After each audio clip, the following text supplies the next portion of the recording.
Video के हम second part में अभ्यास 16B के क्वेश्चन नंबर 5 से 10 तक के हल देखेंगे। इसके पहले 1 से लेकर 4 तक के सवाल हम पार्ट 1 में लगा चुके हैं, तो हम पांचवा क्वेश्चन पढ़ते हैं। तो पांचवा क्वेश्चन कह रहा है एक मैदान की लंबाई 40 मीटर है। तो मैदान की लंबाई हमने L से मान ली, तो L का मान जो हमको दिया गया है वो 40 मीटर दिया गया है, तथा चौड़ाई 15 मीटर है।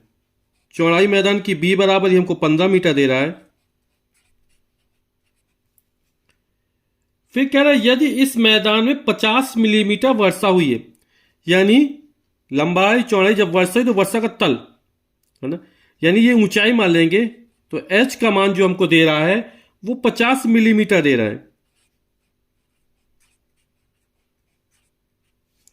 जैसे मान लो बर्तन चौड़ा है, लंबाई है चौड़ाई है, जब पानी भरेंगे तो कुछ ऊंचाई तक पानी भर जाएगा, तो वो जो ऊंचाई कह रहा है कि 50 मिलीमीटर वर्षा हुई, यानी इतनी ऊंचाई तक पानी उसमें आ गया। तो ज्ञात कीजिए मैदान पर कुल कितने लीटर पानी गिरा, और बोल रहा है कि 1 घन मीटर बराबर 1000 लीटर। तो हम सबसे पहले आयतन ज्ञात कर लेते हैं। यहां पर ये मीटर में दिया गया है, ये मीटर में दिया गया, ये मिलीमीटर में दिया गया। तो ये जो मिलीमीटर में दिया गया है इसको हम मीटर में बदल लेते हैं। हम जानते हैं कि 1 मीटर में 1000 मिलीमीटर होते हैं, तो जब हम मिलीमीटर को मीटर में बदलेंगे तो 1000 का भाग कर देंगे, तो हो जाएगा 50/1000। 1 जीरो से 1 जीरो कैंसिल हो जाएगा। 5 में जब 100 का भाग कर देंगे 0.05 मीटर। तो हम मैदान में गिरे पानी का आयतन ज्ञात कर लेंगे। तो जो मैदान में पानी गिरा है वो जो आकृति घेरेगा वो घनाभ की आकृति होगा, और घनाभ का आयतन होगा लंबाई गुणे चौड़ाई गुणे ऊंचाई। लंबाई हमको 40 मीटर दी गई है, चौड़ाई हमको 15 मीटर दी गई है, ऊंचाई 0.05 मीटर दी गई है।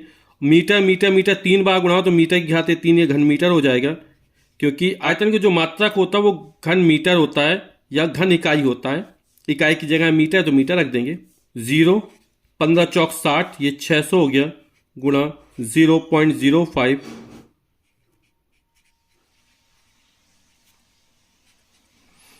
एक 0 2 0, 6 पंचे 30, 1 2 अंक बाद दशमलव लगा देंगे, तो हो जाएगा 30 मीटर क्यूब। यानी मैदान में गिरे पानी का आयतन 30 मीटर क्यूब निकल आएगा हमारा। मीटर क्यूब को घन मीटर बोलते हैं, यानी 30 घन मीटर हमारा पानी गिरा। हमको बोला 1 घन मीटर, यानी 1 मीटर क्यूब बराबर 1000 लीटर है। तो 30 मीटर क्यूब, तो मीटर क्यूब लीटर में बदलेगा, तो इसमें 1000 का गुणा कर देंगे, ये हो जाएगा लीटर में। तो 30,000 लीटर पानी कुल मैदान में गिरा, यही हमारा आंसर हो जाएगा। क्वेश्चन नंबर 6वां कह रहा है कि एक ईंट की लंबाई चौड़ाई व मोटाई 25 सेंटीमीटर 10 सेंटीमीटर व 7.5 सेंटीमीटर है। तो ईंट की लंबाई 25 सेंटीमीटर, चौड़ाई 10 सेंटीमीटर, ऊंचाई 7.5 सेंटीमीटर दी गई हमको। 1 मीटर लंबी 3.5 मीटर ऊंची व 33 सेंटीमीटर मोटी दीवार को बनाने में कितनी ईंटें लगेगी। तो दीवार की जो लंबाई 5 मीटर है, दीवार की ऊंचाई है वो हमने 3.5 मीटर मान ली, चौड़ाई से लिख दिया, और ऊंचाई जो हम यानी मोटाई जो हमको दी गई वो 33 सेंटीमीटर दी गई है। अब हमें ईंट की लंबाई और फिर दीवार की लंबाई है, तो इसको हमने L1 से मान लिया, इसको L2 से मान लिया, चौड़ाई B1 है, इसकी B2 मान लिया। ये दीवार के आंकड़े हो गए, ये ईंट के लिए हो गए। अब हमसे बोला कितनी ईंटें लगेंगी, तो हम पहले एक ईंट का आयतन ज्ञात कर लेते हैं, दीवार का आयतन ज्ञात कर लेंगे। अब दीवार में कितनी ईंटें लगेंगी उसके लिए क्या करेंगे कि दीवार के आयतन में एक ईंट के आयतन का भाग कर देंगे, तो हमें पता चल जाएगा कितनी ईंटें लगेंगी। तो हम एक ईंट का आयतन निकाल लेते हैं और दीवार का आयतन निकाल लेते हैं। क्योंकि ईंट हमारी घनाभ के आकार की होती है, तो ईंट का आयतन यानी घनाभ का आयतन, और जो दीवार बनेगी वो भी घनाभ के आकार की होगी, यानी दीवार का आयतन भी निकलेगा वो घनाभ के आयतन के बराबर होगा। तो एक ईंट का आयतन V1 बराबर L गुणा B गुणा H, लंबाई L1, चौड़ाई B1, ऊंचाई H1, मान रख देते हैं। तो L1 का मान को 25 सेंटीमीटर दिया गया है, B1 का मान हमको 10 सेंटीमीटर दिया गया है, H1 का 7.5 सेंटीमीटर दिया, सेंटीमीटर गुणे सेंटीमीटर 3 बार करें सेंटीमीटर क्यूब, 25 दाम 250 गुणे 7.5 सेंटीमीटर क्यूब। तो 250 में 7.5 का गुणा कर देंगे तो आ जाएगा 1875 सेंटीमीटर क्यूब। अब हम दीवार का आयतन ज्ञात कर लेते V2 का मान, तो हो जाएगा L2 B2 H2 हो जाएगा। अब हम देख रहे हैं यहाँ मीटर में है, ये 3.5 मीटर में सेंटीमीटर में दिया, हमारा जो आयतन यहाँ सेंटीमीटर क्यूब में निकला, तो हम मीटर को सेंटीमीटर में बदल लेते हैं क्योंकि एक ही पद्धति में हमको सॉल्व करना चाहिए। तो मात्राओं को की हमारी एक ही पद्धति होनी चाहिए, या तो मीटर मीटर में लेके करें या सेंटीमीटर में लेके करें। तो 1 मीटर बराबर 100 सेंटीमीटर होता है, तो 5 मीटर बराबर हो जाएगा 500 सेंटीमीटर। 3.5 इसमें 100 को गुणा करेंगे तो ये निकल आएगा 350 सेंटीमीटर, और ये सेंटीमीटर ऑलरेडी हमको दिया गया है। तो L2 गुणे B2 गुणा H2 हो जाएगा, तो L2 का मान 500 सेंटीमीटर, B2 का मान 350 सेंटीमीटर, H2 का मान 33 सेंटीमीटर। तो 3 0 आ जाएंगे, 25 की 5 हंस लगी 2, 5 3 15 और 2 17 गुणा 33, ये सेंटीमीटर क्यूब में निकलेगा। तो इसमें 33 का गुणा कर देंगे तो ये हमारा निकल आएगा 57,75,000 निकल आएगा।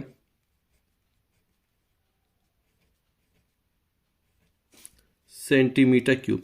तो ये हमारा दीवार का आयतन निकल आएगा। अब हमें ईंटों की संख्या ज्ञात करनी है, तो ईंटों की संख्या ज्ञात करने के लिए दीवार के आयतन में एक ईंट के आयतन का भाग कर देंगे, तो दीवार को बनाने में लगी ईंटों की संख्या बराबर हो जाए दीवार का आयतन। दीवार का आयतन हमारे का 57,75,000, और एक ईंट का आयतन 1875 1875 है, और जब भाग दे देंगे तो ये हमारा निकल आएगा 3080 ईंटें।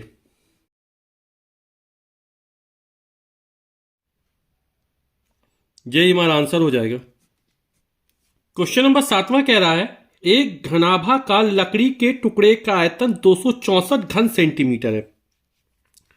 तो लकड़ी के जो टुकड़े का आयतन दिया गया है V बराबर वो 264 घन सेंटीमीटर दिया, सेंटीमीटर क्यूब।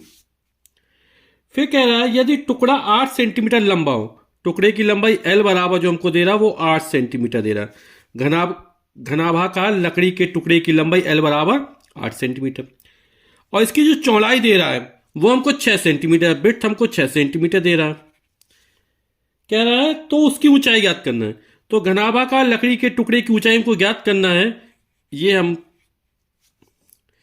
तो घनाभाकार लकड़ी के टुकड़े का आयतन V यानी घनाभ का आयतन, और घनाभ का आयतन होता है L गुणा B गुणा H। सभी का मान रख देते हैं। घनाभ का आयतन 264 घन सेंटीमीटर है, ये 264 V की जगह पर हो गया। लंबाई का मान 8 सेंटीमीटर है, चौड़ाई का मान 6 सेंटीमीटर है, ऊंचाई हमको ज्ञात करनी है। तो H का मान ज्ञात करेंगे तो 8 गुणा 6 इसके नीचे आ जाएगा, तो 264 बटे 8 गुणा 6। हम काट देंगे 8 से, 8 एकम 8, 8 तिक 24, 25 26 2 बचा 24 हो जाएगा, 8 तिक 24।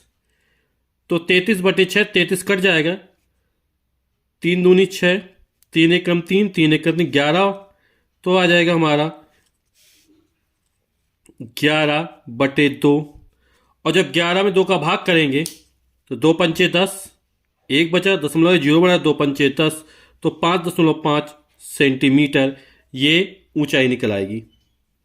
लकड़ी के घनाभ के आकार के एक टुकड़े की लंबाई 75 सेंटीमीटर, चौड़ाई 15 सेंटीमीटर तथा ऊंचाई 5 सेंटीमीटर। तो इसमें से 15 सेंटीमीटर लंबे, 3 सेंटीमीटर चौड़े तथा 1 सेंटीमीटर ऊंचे कितने गुटके बनाए जा सकते हैं। तो पहले जो लकड़ी का टुकड़ा दिया गया है लंबाई चौड़ाई ऊंचाई में, उसका हम आयतन ज्ञात कर लेते हैं। जैसे हमने क्वेश्चन नंबर 6वां लगाया था, ठीक उसी तरह क्वेश्चन नंबर 8वां भी लगेगा। तो हम क्या करेंगे कि लकड़ी की घनाभ के आकार के टुकड़े का आयतन निकाल लिया। V1 बराबर L1 गुणे B1 गुणे H1, सब मान रख दिए, तो हमारे का 5625 घन सेंटीमीटर निकला है। फिर हमने एक गुटके का आयतन निकाल लिया, V2 का मान L2B2H2 लंबाई गुटके की 15 सेंटीमीटर है, चौड़ाई 3 सेंटीमीटर है, ऊंचाई 1 सेंटीमीटर है। इसका आयतन हमारा 45 सेंटीमीटर क्यूब निकाला है। हमें गुटकों की संख्या निकालनी है, तो लकड़ी के टुकड़े के आयतन में एक गुटके के टुकड़े के आयतन का भाग कर दे, आंसर निकल आएगा। तो 5625 में 45 का भाग कर दिया तो गुटकों की संख्या जो निकल आई वो हमारी 125 निकल आई। क्वेश्चन नंबर 9 कह रहा है, भूमिगत जल संरक्षण हेतु वर्षा ऋतु में जल संग्रहण के लिए एक आवासीय परिसर में कच्ची जमीन पर 5 मीटर लंबा, तो लंबाई जो दी गई है वो 5 मीटर दी गई है, एल का मान है 5 मीटर। 5 मीटर लंबा, 3 मीटर चौड़ा, उसकी जो चौड़ाई दी गई है वो 3 मीटर दी गई है, तथा 1.5 मीटर गहरा गड्ढा खोदा गया है और जो गड्ढे की गहराई है वो हमको दे रहा है 1.5 मीटर। फिर कह रहा है बताइए उस गड्ढे में अधिकतम कितने लीटर पानी एकत्र किया जा सकता है। तो पहले हम गड्ढे का आयतन ज्ञात कर लेंगे, और गड्ढा जो है वो घनाभ के आकार का है, क्योंकि लंबाई चौड़ाई ऊंचाई दी गई है, तो हम पहले घनाभ का आयतन निकाल लेंगे। तो V बराबर हो जाएगा हमारा L गुणा B गुणा H, मान रख देते हैं। L का मान 5, B का मान 3 मीटर और H का मान 1.5 मीटर है। मीटर जो आयतन निकलेगा वो मीटर क्यूब में निकलेगा, घन मीटर। 5 3 15 और 15 15 गुणा करेंगे तो हो जाएगा 225। एक अंक बाद दशमलव लगा देंगे तो 22.5 मीटर क्यूब। ये हमें गड्ढे का आयतन निकाली है। और हम जानते हैं कि 1 मीटर क्यूब बराबर 1000 लीटर होता है, तो 22.5 मीटर क्यूब को लीटर बदलने के लिए क्या करेंगे, 1000 गुणा कर देंगे तो 22.5 गुणे 1000, और ये मीटर क्यूब उसकी जगह क्या हो जाएगा, लीटर हो जाएगा, क्योंकि 1 मीटर क्यूब बराबर 1000 लीटर। तो मीटर क्यूब हटा, वहां पर हमने 1000 लीटर रख दिया। तो 1 2 3 0 और ये 225 हो जाएगा जब 1 का गुणा करेंगे। एक अंक बाद दशमलव है तो दशमलव लगा दिया तो इतने लीटर, यानी 22,500 लीटर मैदान में पानी आ जाएगा। क्वेश्चन नंबर 10वां कह रहा है, एक घनाभाकार पानी की टंकी की भीतरी मापे 5 मीटर, 4 मीटर और 3 मीटर है। यानी घनाभाकार टंकी की जो भीतरी लंबाई L का मान है वो हमको 5 मीटर दे रहा है। चौड़ाई B का जो मान है वो हमको 4 मीटर दे रहा है, और ऊंचाई H का मान है वो हमको 3 मीटर दे रहा है। फिर कह रहा है टंकी का जल से 9/10 भाग भरा है, यानी केवल उसमें 9/10 भाग ही जल से भर पाता है। इसके अंदर के जल के प्रदूषण मुक्त एवं शुद्ध करने पर प्रति 1000 लीटर पर ₹10 का खर्च आता है, यानी 1000 लीटर पर 10 रुपए खर्च आता है। बताइए कि टंकी के संपूर्ण जल को शुद्ध करने पर कुल कितना व्यय होगा। तो पहले हम टंकी का आयतन ज्ञात कर लेंगे कि उसमें कितना जल आ रहा है। तो टंकी घनाभ के आकार की है, तो टंकी का आयतन ही घनाभ का आयतन, तो पानी की टंकी का आयतन V बराबर हो जाएगा L गुणा B गुणा H। सबका मान रख देंगे। L का मान 5 मीटर दे रहा हमको, B का मान 4 मीटर दे रहा हमको, H का मान 3 मीटर दे रहा हमको। 5 चौक 20, 20 तिया 60 मीटर क्यूब। ये टंकी का भीतरी आयतन निकल आया। और हम जानते हैं कि 1 मीटर क्यूब बराबर 1000 लीटर होता है, तो 60 मीटर क्यूब, तो मीटर क्यूब को जब लीटर में चेंज करेंगे तो 1000 का गुणा कर देंगे तो ये हमारा लीटर में बदल गया।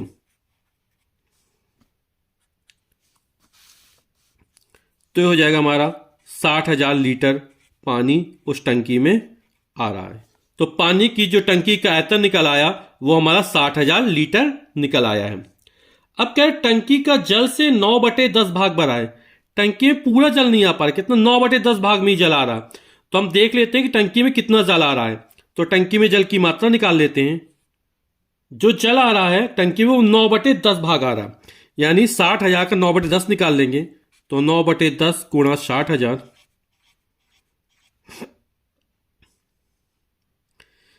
एक जीरो से जीरो कैंसिल हो जाएगा। 6,000 9 को गुणा के 9 छक्का 54,000, यानी टंकी में जो पानी आ रहा है वो 54,000 लीटर पानी आ रहा है। अब कह रहा है कि 1,000 लीटर का जो खर्च आ रहा है शुद्ध करने का वो 10 रुपए आ रहा है। तो टंकी को संपूर्ण जल को शुद्ध करने में कुल कितना व्यय करना पड़ेगा, तो हम कुल व्यय निकाल लेंगे। कुल व्यय कैसे निकलेगा, 1,000 लीटर का 10 रुपए खर्च आ रहा, तो 54,000 लीटर कितना आएगा, 1,000 लीटर पर जो खर्च आ रहा वो 10 रुपए आ रहा, तो 54,000 पे 1,000 का भाग कर देंगे और 10 रुपए खर्चा आ रहा है तो 10 का गुणा कर देंगे, तो पता चल जाए कुल कितना रुपए खर्च होगा। तो 1 zero 2 zero 3 zero 3 zero cancel हो गया, 54 में 10 का गुणा करेंगे तो 540 रुपए। ये 10 रुपए है, 54,000 लीटर है, ये 1,000 लीटर, लीटर से लीटर कैंसिल हो जाएगा तो आंसर हमारा रुपए में निकल आएगा, तो रुपए 540 खर्च होगा।